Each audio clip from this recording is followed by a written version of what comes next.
Hello mga ka-dream farmers!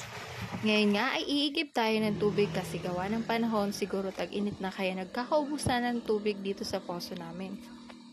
Kaya mga ka-dream farmers, tara, samahan niyo ako mag-igib ng tubig. Ngayon nga mga ka-dream farmers, iigib tayo dito sa malaking tangke ng barangay namin. Gamit na gamit ito ngayon, lalo na solar powered na rin ito. Malaking bagay nga talaga ito mga ka-dream farmers, malaking tulong para sa aming mga taga-barangay. Kasi minsan mahirap talaga ang supply ng tubig dito sa amin, lalo na kapag tag-init. Kaya habang tayo naghihintay mga ka-dream farmers na mapuno ang jug, sabay muna tayo magmuni-muni tungkol sa pag-aalaga ng baboy. Alam nyo ba mga ka-dream farmers, sa pag-aalaga ng baboy parang tubig din yan. Minsan kailangan mo talaga maghintay, hindi agad-agad ang resulta, pero kung ikaw ay masipag matyaga at marunong magplano, siguradong may aanihin ka. May araw na parang tagtuyot, ubos ang pondo, mahal ang pagkain, may sakit ang alaga. Pero may araw rin na parang ulan, sunod-sunod ang benta, masigla ang mga biik, at may ngiti sa iyong kita.